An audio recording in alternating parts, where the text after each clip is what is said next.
Le thème du sanctuaire et de la justification par la foi. J'ai dit quoi? Le sanctuaire et la justification par la foi. Avant d'avoir un petit moment de prière, donc je vais me présenter rapidement. Je n'aime pas beaucoup parler de moi, je préfère parler de Jésus-Christ. Amen. Donc je m'appelle Amiel. Donc je fais partie du ministère Franz Funnel Messenger. Je ne sais pas si vous connaissez. Donc c'est un ministère en France. Et notre ministère a pour but et pour vocation de former les gens bibliquement. Donc on est spécialisé dans la formation biblique. Concrètement, qu'est-ce que ça veut dire? Ça veut dire que lorsque vous venez à nos séminaires, à nos études, nous, ce qu'on veut, c'est que ce soit vous, après, qui donnez des études bibliques. Peut-être, la prochaine fois, ce sera peut-être l'un de vous qui va donner cette étude-là. Amen. Donc, le but est que vous soyez indépendants spirituellement. Qu'est-ce que ça veut dire? Ça veut dire que vous êtes capable vous-même de donner des études bibliques. Et on va voir ensemble ce sujet qui est très important, donc le sanctuaire et la justification par la foi. On va avoir un petit moment de prière avant de commencer. On va prier ensemble. Ô tendre Père Céleste, notre Dieu, notre Père, notre Roi, nous voulons vous remercier et nous voulons te remercier, Père, pour l'occasion que tu nous donnes de pouvoir étudier ta parole. Merci, tendre Père Céleste, pour ce temps que tu nous donnes encore une fois. Nous voulons te remercier aussi pour ton merveilleux sabbat que tu nous donnes, où nous répondons à ton invitation, Père. Ô tendre Père Céleste, nous te remercions pour le sang magnifique de Jésus-Christ à la croix, qui, par ce sang, Père, nous avons l'opportunité encore de nous présenter devant toi, Père. Nous réclamons la promesse de Jean 16 à partir du verset 33, Père, où tu nous promets l'effusion de ton Saint-Esprit sur chacun d'entre nous. Veuille nous guider dans toute la vérité, rien que la vérité. En Jésus-Christ, nous t'avons prié. Amen. Donc le sanctuaire et la justification par la foi. Qui a déjà ici étudié le sanctuaire? Vous êtes sûr? Qui a déjà lu le sanctuaire? Vous avez lu aussi, n'est-ce pas? Ok, ne soyez pas... On dirait que vous avez peur de moi. J'aime poser des questions. Amen. Il y a un auteur qui disait que Jésus-Christ ne peut pas être la réponse pour beaucoup d'entre nous parce qu'on ne pose pas de questions. Vous comprenez? Jésus-Christ ne peut pas être la réponse pour beaucoup d'entre nous parce qu'on ne pose pas de questions. Donc si je pose des questions, n'hésitez pas à répondre. Vous connaissez tous le sanctuaire normalement, puisque vous êtes tous des adventistes. Le sanctuaire est composé de combien de compartiments? 3, n'est-ce pas? Il y avait d'abord le parvis. Ensuite, il y avait quoi? La tente d'assignation. Et dans la tente d'assignation, il y avait combien de compartiments? 2 compartiments, c'est pas vrai? Et il y avait le lieu saint et le lieu très saint. Qu'est-ce qu'il y avait dans le lieu saint, mes frères et sœurs? Le chandelier d'or, la table de pain de proposition, l'autel des parfums. Et ensuite, on entrait dans le lieu très saint. Et dans le lieu très saint, qu'est-ce qu'il y avait? L'arche de l'alliance. C'est tout? La loi, la verge d'Aaron. Mais il manque quelque chose. Là, il manque encore quelque chose. Les 2 chiens, il manque encore quelque chose. Non. Non. Ah, le propitiatoire. Vous allez comprendre pourquoi ce n'est pas anodin que vous oubliez toujours le propitiatoire. Parce que le propitiatoire, en anglais, c'est ce qu'on appelle de mercy seat, donc le siège de la miséricorde ou de la grâce. Mais avant de rentrer dans le sanctuaire, chaque personne devait passer par seulement une seule porte. Vous savez que c'est très dangereux de parler de la justification par la foi sans la mettre dans le sanctuaire. Pourquoi? Parce que le sanctuaire nous montre le vrai évangile. Par exemple, beaucoup de gens disent que Il suffit d'accepter Jésus-Christ une seule fois, donc sauvé une fois, sauvé pour toujours, c'est pas vrai? Vous savez pourquoi les gens pensent ça? C'est parce qu'ils n'étudient pas le sanctuaire. Parce que la justification par la foi est représentée où? Dans le parvis. Mais est-ce que l'évangile s'arrête au parvis, mes frères et sœurs? Non. Il y a une autre pièce qui s'appelle le lieu saint, qui symbolise la sanctification par la foi. Mais est-ce que l'évangile s'arrête à la sanctification par la foi, mes frères et sœurs? Non. Il y a maintenant la glorification par la foi, c'est-à-dire là où vous et moi on sera réunis avec Dieu pour de bon. Mais comme je vous ai dit, avant de rentrer dans le sanctuaire, chaque personne, mes frères et sœurs, devait rentrer par une seule porte seulement. Que symbolise cette porte, mes frères et sœurs, dans la Bible? Jésus-Christ, c'est marqué où dans la Bible? Jean 10, le verset 9, amen. Dans Jean 10, le verset 9, la Bible nous dit quoi? Jésus-Christ est la porte. C'est pas vrai? Ça veut dire que pour arriver à, entre guillemets, revoir Jésus-Christ, parce que vous savez que le péché a mis une séparation entre Dieu et l'homme, c'est pas vrai? Dans Ésaïe 59, le verset 1 à 3, on nous dit quoi? Que ce sont vos péchés qui ont mis une séparation entre vous et moi. Donc l'homme maintenant est séparé de Dieu.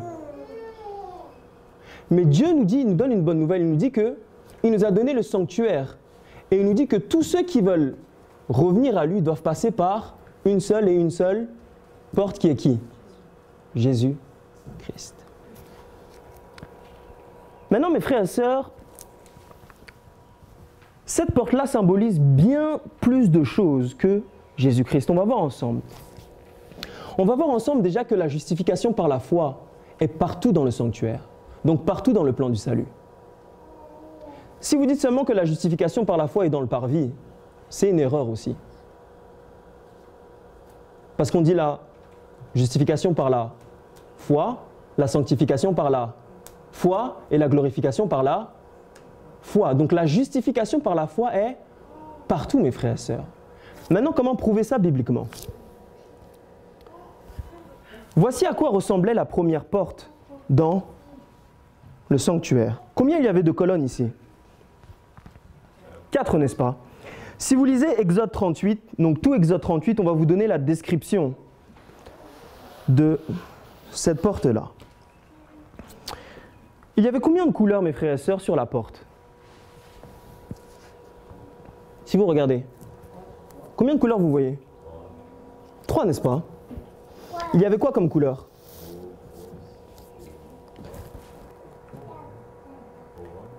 Non. Non.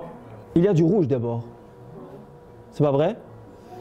On voit plusieurs couleurs ici. La première couleur que l'on voit, c'est... Là-bas? Ah, pardon. Oui, c'est vrai, à cause du... Ici? Oui, excusez-moi. On va essayer de traiter toutes les couleurs. Vous allez voir que ça a une signification bien profonde dans la Bible. On va d'abord parler de la couleur bleue. Vous voyez la couleur bleue, n'est-ce pas, ici? Qu'est-ce que symbolise le bleu dans la Bible?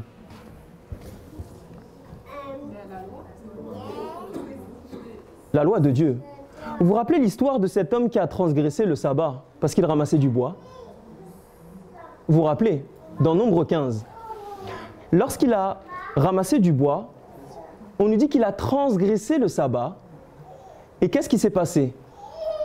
Les hommes qui l'ont vu ont mis le cas devant Moïse, qui devait s'occuper des affaires à cet instant. Et lorsqu'ils ont transmis l'histoire à Moïse, Moïse a dit qu'on doit lapider cet homme-là. Pourquoi? Parce qu'il avait transgressé les commandements de Dieu. Mais lorsqu'ils ont transgressé les commandements de Dieu, Dieu a demandé une chose bien spécifique maintenant aux Israélites.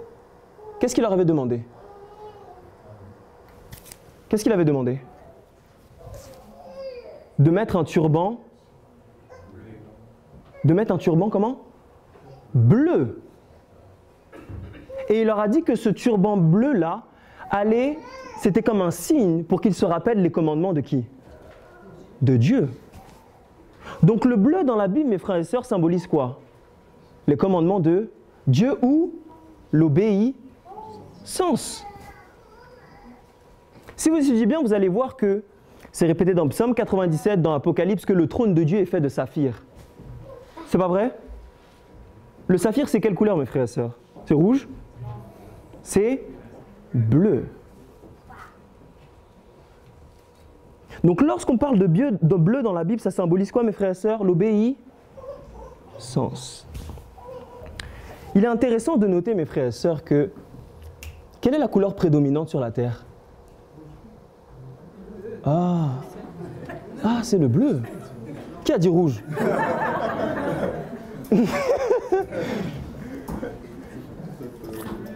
Ce n'est pas le rouge, mes frères et sœurs, c'est le bleu. C'est pas vrai? Le ciel est de quelle couleur? Bleu. La mer est de quelle couleur? Bleu. Donc la couleur qui est prédominante sur la terre, c'est le bleu. Est-ce que vous pensez que c'est un hasard, mes frères et sœurs? Il n'y a pas de hasard dans la Bible. Dieu voulait qu'on se rappelle qu'il y a une loi dans le ciel. Amen. Et ce qui est intéressant de voir, c'est que qu'est-ce qui nous empêche de voir le ciel bleu parfois? Ah, les nuages. C'est pas vrai? C'est pas vrai. Mais il n'y a pas que les nuages. Les bâtiments aussi. Vous n'avez pas remarqué que c'est à la mode de construire des buildings? Vous pensez que c'est un hasard, mes frères et sœurs? Serait-il possible que Satan veuille qu'on cache le ciel bleu et qu'on oublie qu'il y a une loi? Vous pensez que c'est un hasard? Il n'y a pas de hasard dans la Bible. D'ailleurs, les nuages aussi cachent le soleil dans la Bible. C'est pas vrai? C'est qui le soleil dans la Bible? C'est Jésus-Christ. Mais le bleu symbolise quoi? L'obéissance. Ça veut dire, mes frères et sœurs, que si Jésus-Christ est la porte et que vous et moi, on doit passer par la porte pour être sauvés, ça veut dire, mes frères et sœurs, que pour être sauvés, on doit obéir. Vous me regardez avec des grands yeux. Vous savez que vous êtes sauvés, ma frère et sœur, par l'obéissance?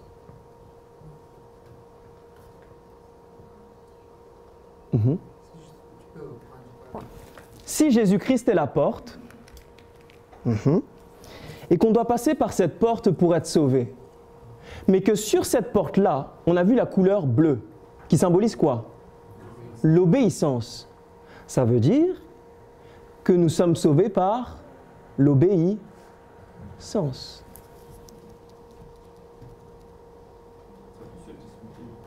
Ça peut se discuter. Abou, tout à l'heure, a fait une présentation sur la loi et la foi. Vous savez, on dit qu'on est sauvé par la foi, c'est pas vrai? Mais vous savez que dans la Bible, la foi, c'est obéir. Vous savez ça, mes frères et sœurs? Dans la Bible, la foi, c'est faire quelque chose.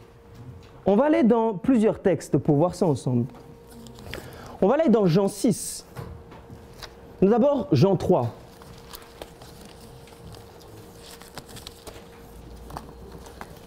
Jean 3.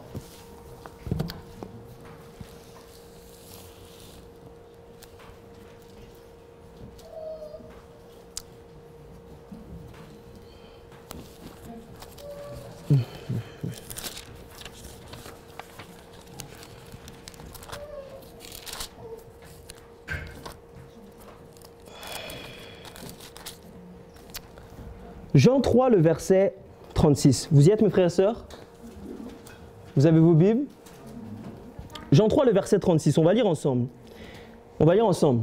Qui croit au Fils à la vie éternelle? Pause. Ici, on nous parle de quoi? De croire, n'est-ce pas? C'est pas vrai?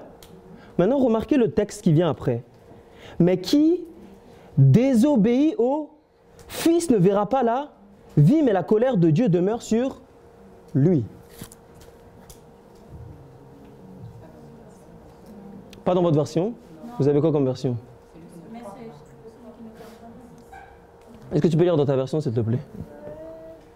Celui qui ne croit pas au Fils ne verra pas la vie.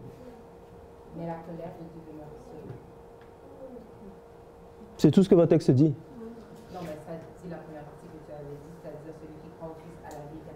celui qui ne croit pas au Fils ne verra point la vie. Dans la version Darby, ou même si vous avez la King James, c'est celui qui désobéit. Dans la Martin aussi. Est-ce que vous voyez? On dit que c'est celui qui croit qu'il y a quoi? La vie éternelle, mais celui qui désobéit. La désobéissance, mes frères et sœurs, c'est quoi?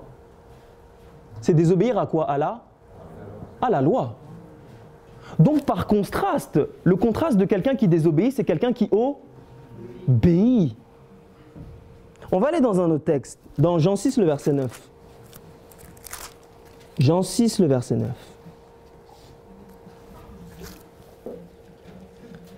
Jean 6, le verset 29. 28 à 29. Jean 6, le verset 28 à 29. Est-ce que vous y êtes, mes frères et sœurs? On va lire ensemble. Je vais lire dans la Darby, pardon. Que ferons-nous pour faire les œuvres de Dieu? Qu'est-ce que vous avez dans votre version? Que devons-nous faire pour faire les œuvres de Dieu? Ok. Que devons-nous faire pour faire les œuvres de Dieu? Est-ce que vous êtes d'accord ici qu'on parle des œuvres? C'est pas vrai? Donc l'obéissance. Maintenant, est-ce que quelqu'un peut lire le verset 29, s'il vous plaît? Jésus leur répondit, l'œuvre de Dieu, c'est que vous croyez en celui qui l'a envoyé. Ah! Vous ne voyez pas quelque chose? L'œuvre, c'est que vous croyez. Donc croire, c'est faire une œuvre. On va aller dans un autre témoin, 1 Jean 3, le verset 23.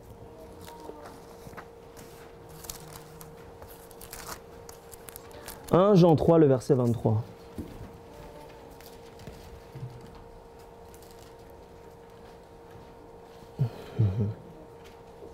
« 1 Jean 3, le verset 23. »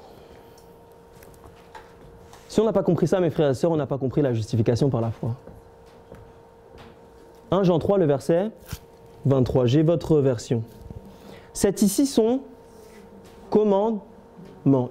Ici, on parle de quoi? D'obéissance, n'est-ce pas? C'est quoi? C'est que vous croyez au nom de Jésus-Christ et que nous aimions les uns les autres selon le commandement qui nous a été donné. Donc la foi dans la Bible, c'est un commandement. Vous savez qu'on a fait une grosse erreur en voulant séparer la foi des œuvres.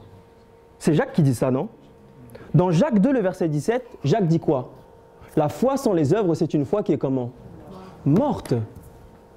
Parce que dans la Bible, lorsque vous croyez en Jésus-Christ, vous êtes en train d'obéir. Vous comprenez? Maintenant, vous savez que cette obéissance-là, dans la Bible, ce n'est pas vous qui le faites par vous-même. Parce que qui a donné la foi dans la Bible? C'est Dieu. Dans Romains 12, le verset 7, on nous dit quoi? Selon la mesure de la foi qu'il a été départi à chacun. Ça veut dire que Dieu a mis dans chacun d'entre vous, y compris les païens, Dieu a mis une mesure de foi, assez juste pour quoi? Pour croire en Dieu. Donc, autrement dit, pour obéir à Dieu. Vous voyez ça? Ça veut dire que lorsqu'on accepte Jésus-Christ dans sa vie, on croit. Mais par la même occasion, on est en train d'obéir à Dieu. C'est ce que veut dire la porte, mes frères et sœurs. Là, on est juste sur le bleu. Vous voyez ça? Dieu nous sauve dans l'obéissance, mes frères et sœurs, pas dans la désobéissance. Mais est-ce qu'il n'y a que le bleu dans cette magnifique porte? Vous avez dit tout à l'heure, la couleur qui prédomine ici, c'est quoi? Le rouge, n'est-ce pas? Qu'est-ce que le rouge symbolise dans la Bible? Le sang, c'est pas vrai? Le sang représente quoi? Le sacrifice de Jésus-Christ. Lorsque vous croyez en Jésus-Christ, qu'est-ce qui vous permet d'être lavé ensuite de vos péchés? Le sang de Jésus-Christ. Donc on voit ici la justice de Dieu, donc ses commandements, mixés à quoi? Au sacrifice de Jésus-Christ. Ici on parle de quoi, mes frères et sœurs? De la justification par là? La foi. Mais est-ce qu'il n'y a que ça comme couleur, mes frères et sœurs? J'essaie d'aller vite. Il y a quoi d'autre comme couleur ici? Ici, là, entre... Non. Oui, le blanc, on va en parler après, c'est la dernière. Le pourpre. Ou, comment on dit ça? Oui, le pourpre, c'est ça, non? Le pourpre, c'est le violet. Vous avez tous fait l'école ici, j'imagine. Quand on est petit, on s'amuse à faire les... Comment on appelle ça? Les jeux de couleurs, c'est pas vrai? Le violet, c'est un mélange de... Quelle couleur et quelle couleur? Ah! De l'obéissance et de la miséricorde. Parfois, je suis excité pour rien, à cause de la Bible. C'est la Bible qui me rend comme ça. Amen. Donc, le pourpre est un mélange du bleu et du rouge. Donc, lorsque vous acceptez Jésus-Christ, tout de suite, il y a les commandements de Dieu et vous êtes lavé par le sang de Jésus-Christ. Vous pensez que c'est un hasard, mes frères et sœurs? Est-ce que vous pouvez obéir de vous-même? Non, ça demande une intervention divine. C'est pas vrai? Ça veut dire que le bleu aussi peut représenter la divinité de Jésus-Christ. Et le rouge peut représenter son humanité.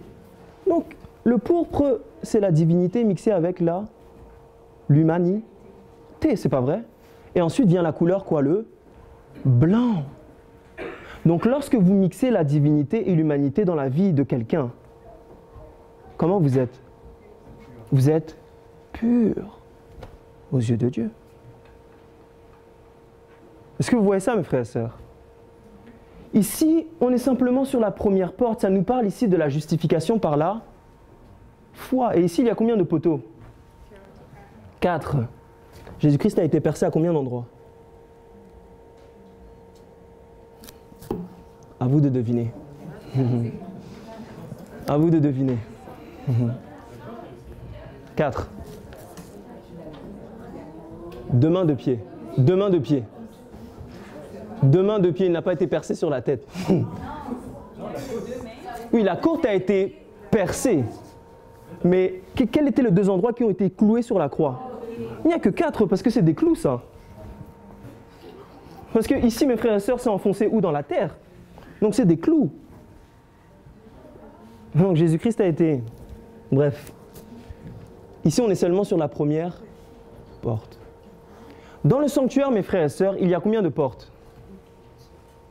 3.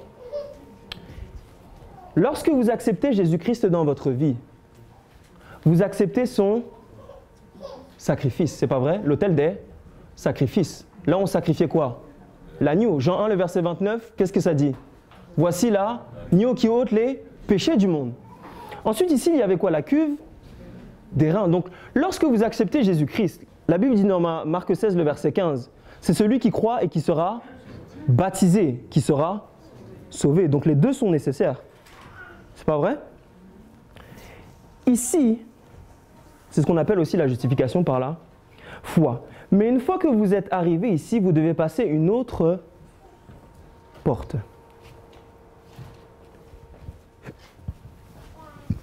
Et vous ne voyez pas qu'il y a les mêmes couleurs? Vous voyez ça? Ça veut dire que pour aller du parvis au lieu très saint, il nous faut aussi la justification par la foi. Mais il y avait une troisième porte, mes frères et sœurs. Et c'est la porte la plus belle. C'était un voile en réalité. Moi j'appelle ça porte. Vous savez qu'au temps des Israélites, il n'y avait pas de porte physique avec une clé. C'était des voiles. Ok? La troisième porte, il y avait quoi? Des anges dessus. Si vous lisez Exode 31 par exemple, qui symbolise ici le ministère des anges, mais pas seulement. Parce que Jésus-Christ se trouve où présentement? Dans le lieu très saint, c'est pas vrai? Ça veut dire que pour aller dans le lieu très saint, vous êtes obligé de passer par cette porte. Donc vous êtes obligé de passer par des anges ou par le message des 3 anges.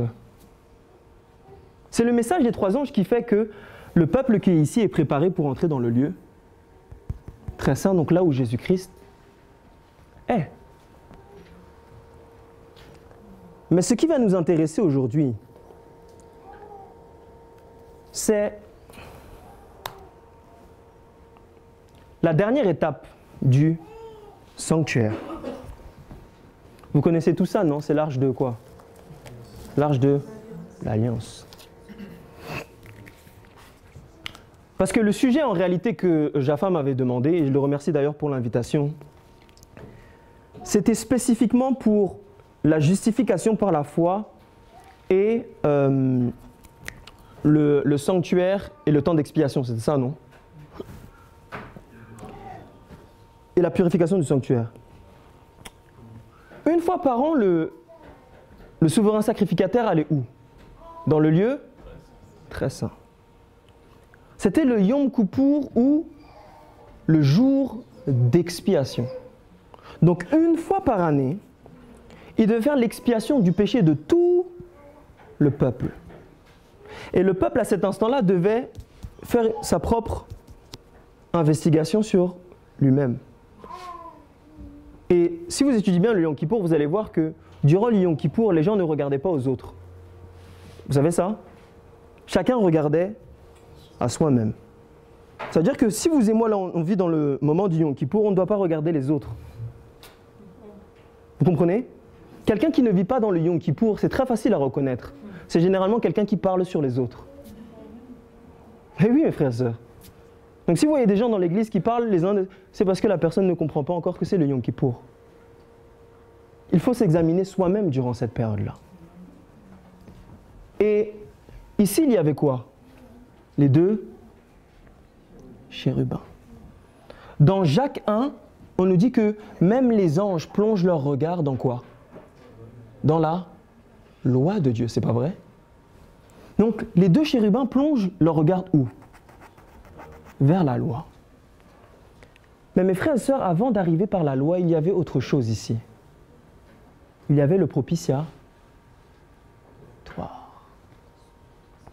Lorsqu'on parle de justification par la foi, à la lumière du Yom Kippour, on ne peut pas manquer ce point-là.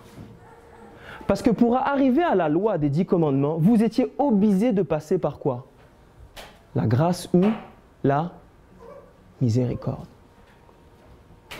Vous savez que si vous ne passez pas par la miséricorde avant d'aller à la loi, vous savez ce que vous devenez?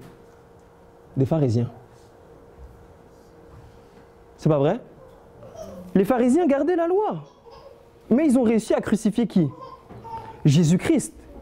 Donc Jésus-Christ symbolise quoi? La miséricorde de Dieu, c'est pas vrai? Mais beaucoup d'entre nous, on veut passer par la loi, sans passer par quoi? Par Jésus-Christ. Donc ceux qui comprennent le temps du jugement ici, la vraie justification par la foi, c'est Christ vous justifie. Et parce qu'il vous justifie, maintenant, il vous fait garder quoi? La loi. Par exemple, beaucoup d'entre nous, on voit la loi comme des interdictions. C'est pas vrai? C'est pas vrai, mes frères et sœurs. Un peu comme la Bible dit que beaucoup d'entre nous voient les commandements comme étant pénibles. Je vous donne une illustration simple. Qui a le permis ici? Moi, je n'ai pas encore le permis. Qui a le permis? Ou la licence, je ne sais pas comment vous dites ici. Permis de conduire. Ok? Lorsque vous conduisez pour venir ici, vous aviez eu un panneau qui vous disait limité à 70 dans certains endroits. C'est pas vrai? Il y a deux types de personnes sur la route. Je vois des gens qui rigolent. Peut-être certains d'entre nous vont se reconnaître. Mais il y a de la miséricorde, amen. Il y a deux types de personnes. Il y a le conducteur qui va voir le panneau de 70 et qui va voir ça comme une restriction. Et va dire non, moi j'ai envie de conduire à 90. Pourquoi ce panneau m'embête? Premier type de personne. Mais il y a un autre type de personne qui, lorsqu'il va voir la limitation, va voir ça comme un moyen de protéger sa vie. Vous comprenez? Donc il y a deux types de personnes dans l'Église. Ceux qui voient la loi comme une restriction et ceux qui voient la loi, comme Jacques dit, comme une loi de liberté. Vous voyez ça? Vous savez pourquoi, mes frères et sœurs? Le problème, c'est que beaucoup d'entre nous, on voit la loi sans la miséricorde de Dieu. Donc sans la justification par la foi. Est-ce que vous comprenez? Maintenant, je vous pose une question. Quel est le premier commandement?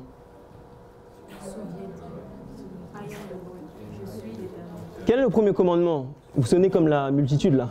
Je suis l'Éternel ton Dieu qui t'a fait sortir. Je suis? L'Éternel ton Dieu. Quel est le premier commandement? Je suis l'Éternel ton Dieu qui t'a fait sortir du pays. Vous voyez ça? Je vous ai posé la question au début. Quel type d'instrument vous m'avez... Tout le monde m'a dit oui, la loi, machin, machin, mais personne ne m'a dit la miséricorde. Et quand je vous pose la question, quel est le premier commandement? Je ne comprends rien. C'est comme si vous parliez en langue. Mais, on va aller dans Exode 20. Mes frères et sœurs, si on ne tombe pas amoureux de Jésus-Christ, on va tout voir comme étant une restriction dans la Bible.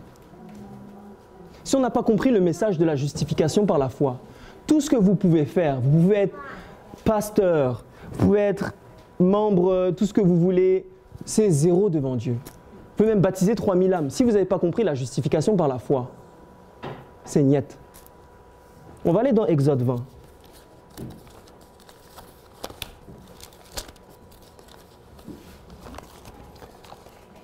Exode 20, mes frères et sœurs.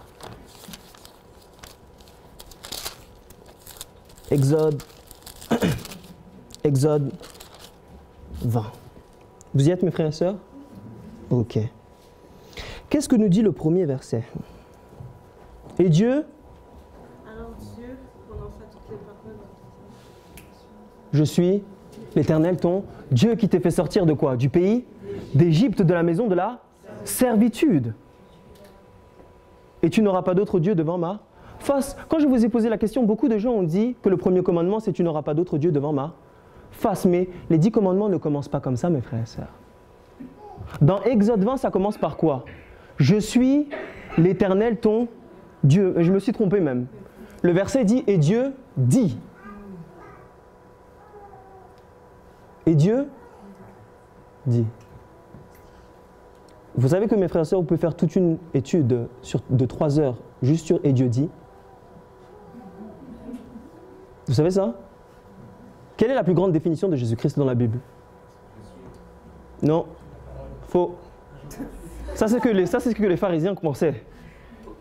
Mais la plus grande définition de Dieu dans la Bible, c'est 1 Jean 4, le verset 8, qui dit « Dieu est amour ».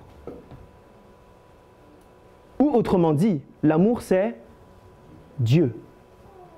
Donc l'amour dans la Bible, mes frères et sœurs, ce n'est pas un sentiment, c'est une personne. C'est-à-dire que si vous n'avez pas connu Dieu, c'est impossible pour vous d'aimer. Vous voyez ça? Donc pour une relation, si Dieu est mis à côté, ne dites pas vous aimez votre copine, vous ne l'aimez pas. Sans connaître Jésus-Christ, c'est impossible que vous ayez une claire définition de ce que est l'amour. Donc si Dieu est amour, ou autrement dit l'amour c'est Dieu, ça veut dire que par tous les endroits dans la Bible où vous trouvez Dieu, vous pouvez le remplacer par quel mot? L'amour. Donc revenons maintenant sur Exode 20. Qu'est-ce que nous dit le premier verset? L'amour dit. Vous voyez ça? Les 10 commandements commencent par quoi, mes frères et sœurs? L'amour. Par la miséricorde. Et c'est pour ça que Jésus-Christ dit, je suis celui qui t'ai fait sortir du pays d'Égypte, de la maison de la servitude. L'Égypte symbolise le péché, la maison de la servitude, dont l'esclavage au péché. Donc pour vous faire garder la loi, Dieu doit d'abord vous sauver. Il est impossible de voir la loi comme étant une loi de liberté sans qu'avant vous passiez par la conversion, donc la justification par la foi. Si vous voyez des gens qui sont tristes en allant le sabbat à l'église, ce n'est pas parce qu'ils ont des problèmes dans leur vie, tout le monde a des problèmes. Mais Jésus-Christ a plus de solutions, amen. Mais la raison pour laquelle beaucoup d'entre nous, nous venons à l'église même le sabbat, Et parfois nous sommes tristes. Beaucoup d'entre nous, c'est parce qu'on n'a pas encore senti et goûté comment Jésus était bon. On n'est pas vraiment encore converti. On ne peut pas s'asseoir et dire « Ah, j'étais comme ça, Dieu m'a sauvé de ma gadoue. » Et parce qu'il m'a sauvé de la gadoue, voilà à quoi ressemble la vraie liberté. Tu n'auras pas d'autre Dieu devant ma face. C'est pour ça que les 10 commandements, dans notre ministère, on n'appelle pas ça les 10 commandements, on appelle ça les 10 paroles d'amour ou les 10 promesses de Dieu. Vous savez que le mot dire ici, c'est le mot chanter. Donc l'amour a chanté quelque chose. Mais le mot dire ici aussi, c'est le mot commander et c'est en même temps le mot promettre. Donc quand Dieu dit, c'est un commandement, c'est pas vrai? Mais lorsqu'il vous commande quelque chose, en même temps, il vous donne une promesse qui vous permet de l'accomplir. Justification par la foi. Vous voyez ça? Donc quand Dieu vous commande quelque chose, il vous dit, voilà les 10 commandements. Au même moment, ces 10 commandements-là, c'est une promesse pour vous. Voilà à quoi ressemble la vie que je veux te donner, mon enfant. Tu ne tueras point, tu ne commettras point d'adultère, tu ne voleras point. Voilà ce que ressemble la vie que moi je veux te donner. Si vous ne passez pas par la justification par la foi, vous ne pouvez jamais comprendre ça, mes frères et sœurs. Est-ce que vous comprenez? On va creuser un peu plus. Il me reste combien de temps?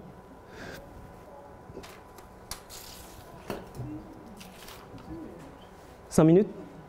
10 minutes? 10 minutes? Ok. On va creuser un peu plus, mes frères et sœurs. Vous voulez creuser un peu plus? Moi, j'aime étudier la Bible, amen. Je n'avais rien préparé, amen. Vous savez ça? Je n'ai rien préparé, mes frères et sœurs. Ça, c'est l'évangile, mes frères et sœurs. Chacun ici devrait être capable de présenter ça. Amen.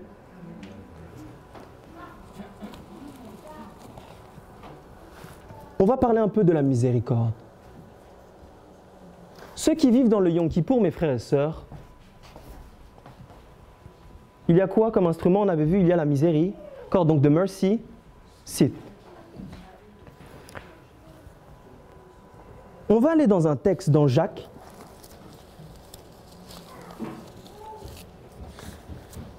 Jacques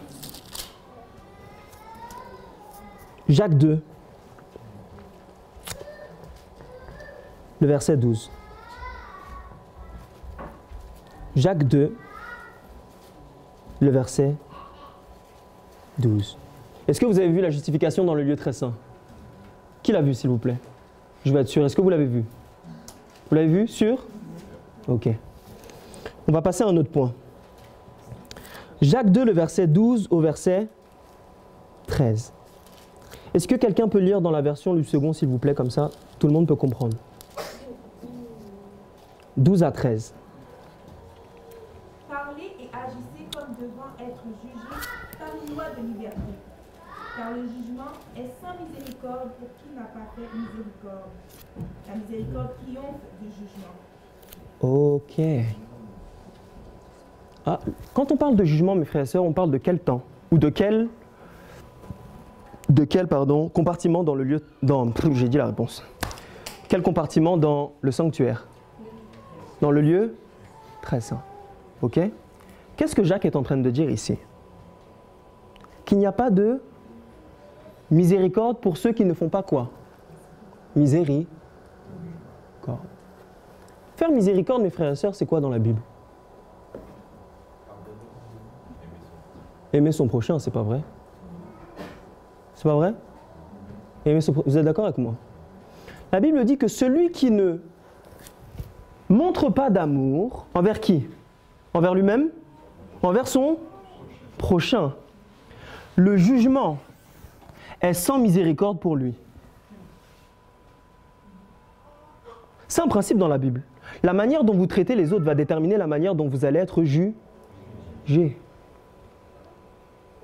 Vous voyez ça? La miséricorde symbolise quoi? La justification par la foi. Donc si vous ne manifestez pas de la miséricorde envers autrui, vous perdez votre miséricorde, donc votre justification. Ce n'est pas Jésus-Christ qui a dit ça? Si vous faites quelque chose à l'un de ces petits, vous le faites à qui? À moi. Galates 6 nous dit quoi? Prenez soin de quoi? Des autres, mais particulièrement des frères en la foi. Donc dans la Bible, si vous dites que vous êtes justifié par la foi dans le Yom Kippour, automatiquement, cette justice que vous avez reçue, on doit la voir dans votre vie, mais dans la manière dont vous traitez les autres. Ça veut dire, mes frères et sœurs, que si vous êtes dans une église et que le comité d'église ou l'église, lorsqu'il y a un cas qui est présenté devant l'église, vous ne manifestez pas de la miséricorde, vous savez ce que vous êtes en train de faire? Vous êtes en train de perdre votre justification. Ça veut dire que de la même manière que le pécheur vient dans le comité, c'est la même manière que Dieu va vous traiter. Lorsque vous voyez une sœur dans l'église qui peut-être tombe enceinte, ok, et que vous la condamnez, vous savez que Dieu va vous juger de la même manière, mes frères et sœurs. Vous perdez automatiquement votre justification par la foi. Il y a un moyen très facile de savoir si une personne est justifiée ou pas. Parce que savoir qu'une personne est justifiée, ça ne veut pas dire juger. Amen. La Bible dit qu'il ne faut pas juger. Mais l'homme spirituel juge de tout. Donc des choses spirituelles. Les choses spirituelles, c'est quoi dans la Bible? C'est tout ça, n'est-ce pas? Donc l'homme spirituel est capable de dire ce qui est bon de ce qui est mauvais. On va aller dans Romains 5. Romains 5.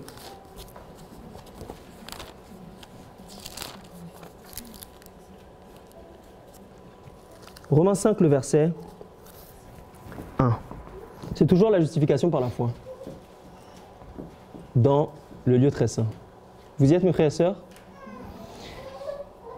Ayant donc été justifiés par quoi? La foi. Donc ici, on parle de quel sujet? La justification par la foi. Nous avons quoi? La paix avec qui? Avec Jésus-Christ. Si vous êtes vraiment justifiés, mes frères et sœurs, vous savez que vous êtes des individus qui êtes censés être dans la paix. Vous savez ça? Par exemple, vous savez que ce qui tue le plus dans l'Église aujourd'hui, ce qui tue vraiment l'Église aujourd'hui, c'est la médisance. Vous savez ça? C'est-à-dire parler de l'autre sans avoir vérifié. Vous savez ça? C'est ce qui tue l'Église aujourd'hui. Mais la plupart des gens qui parlent des autres, vous savez que ça manifeste qu'ils ne sont pas en paix. Vous savez ça? Quelqu'un qui vient toujours chercher des histoires, c'est quelqu'un qui n'est pas encore en paix, mes frères et sœurs. Donc il n'a pas été justifié.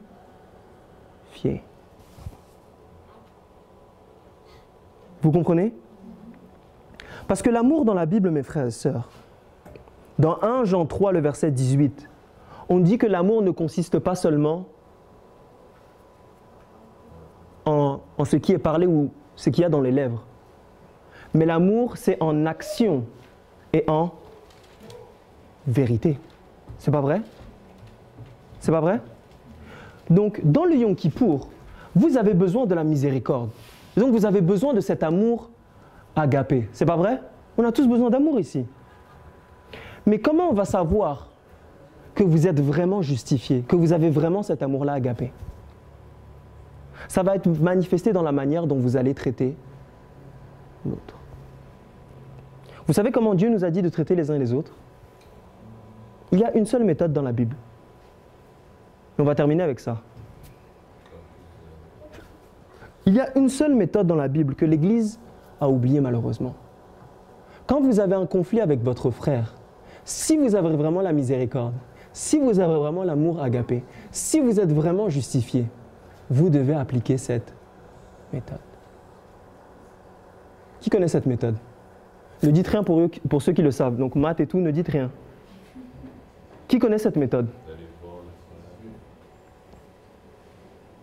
Vous voyez? Il y a une seule personne qui connaît cette méthode ici. Ask the question, je vous ai posé la question.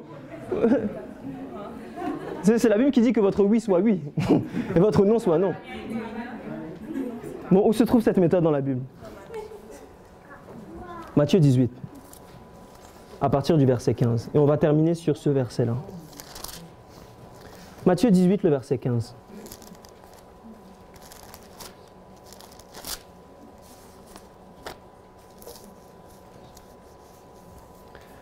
Matthieu 18, le verset combien? 15. Est-ce que vous y êtes, mes frères et sœurs? Ok, on va lire ensemble. Si ton frère a péché contre toi, va et reprends-le entre quoi? Entre toi et lui seul. Et s'il t'écoute, tu as gagné ton frère. Pause. Quel est le but de cette méthode d'après le verset qu'on a lu ensemble? Gagner son frère. Si je dis que je gagne mon frère, ça veut dire que quoi? Que je l'aime, c'est pas vrai? C'est pas vrai? Donc si mon frère a péché, Jésus-Christ est en train de dire, voilà la méthode qu'il faut appliquer. Si vraiment tu dis que tu m'aimes devant les univers et devant les anges, voilà, on va voir maintenant si tu m'aimes vraiment. Applique cette méthode-là avec ton frère. Lorsque vous voyez quelqu'un qui pêche dans l'église, ou peut-être vous avez des soupçons, ou vous avez peut-être un différend, peu importe, la première étape, c'est de voir son frère seul à... Seul à... Seul, mes frères et sœurs. C'est pas vrai? Pour le gagner. Ce qui veut dire que si vous ne respectez pas la première étape, qu'est-ce que vous avez fait à votre frère? Vous l'avez perdu. Ou il y a des chances que vous l'ayez perdu. Ce n'est pas vrai?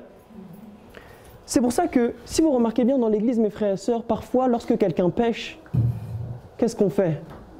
On gossip direct. On dit, ah, t'as vu la fille là? Gars, son ventre a grossi, gars. Je pense qu'elle est enceinte, beau. C'est pas vrai? Mais la Bible nous dit que quand on voit des évidences, que quelqu'un a il y a une possibilité que cette personne-là a péché. Si tu aimes vraiment ton frère et que tu veux le gagner, tu dois le voir d'abord en privé. Et c'est logique, mes frères et sœurs. Vous savez pourquoi? Parce que si l'affaire est publique, mais que l'histoire s'avère être fausse, qu'est-ce que vous avez fait à votre frère et à votre sœur? Vous l'avez sali. Vous savez comment c'est difficile, mes frères et sœurs, de réparer une réputation qui est salie dans la Bible? Vous savez ça? Combien ça a pris d'années? Combien ça va prendre d'années à Dieu pour que son nom et sa réputation soient de nouveau purs? Vous n'avez pas vu on struggle avec le péché là? Ça fait combien d'années? 6000 ans, mes frères et sœurs. Tout ça parce que Satan est venu, il a fait la médisance. Il n'a pas respecté Matthieu 18. Il a véhiculé quelque chose sur Dieu qui n'était pas faux. Et regardez l'état de l'humanité aujourd'hui. Jusqu'à aujourd'hui, on souffre avec le péché. Le nom de Dieu n'est toujours pas lavé. À cause, c'était même pas vrai en plus. À cause de cette simple méthode.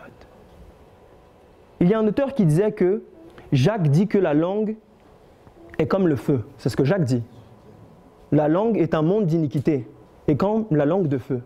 Et l'auteur dit que Jacques dit ça parce que la langue ouvre ou allume beaucoup d'incendies. Mais la langue a du mal à les éteindre. Vous comprenez? La première étape, lorsque vous voyez un frère, si vous l'aimez, si vous vraiment vous avez la miséricorde dans votre vie, vous allez l'appeler seul à seul. Mais si votre frère refuse, mes frères et sœurs, ce qui arrive, non, je ne veux rien entendre. Qu'est-ce que la Bible nous dit dans Matthieu 15, le verset 17? Prenez 2 ou 3 témoins. C'est pas vrai? Pourquoi 2 ou 3 témoins, mes frères et sœurs? Pourquoi pas 4, 6? Pourquoi Dieu n'a pas dit 10 et 20? Ou 0 et 1? Pourquoi, mes frères et sœurs? Pour établir un fait, il faut combien de témoins? 2 ou 3, c'est ce que la Bible nous dit dans Nombre 35, le verset 30. Pour établir un fait, il faut 2 ou 3 témoins. Donc si la personne a refusé publiquement, parce que vous l'avez vu en privé, vous avez préservé sa réputation. Donc personne n'est au courant dans l'église normalement. Mais vous allez voir 2 ou 3 témoins qui sont spirituellement avancés. C'est ce que Ellen White dit. Donc pas n'importe qui. Et la position n'est pas synonyme de spiritualité. Vous comprenez? Les pharisiens, c'était les plus hauts, mais spirituellement, c'était 0.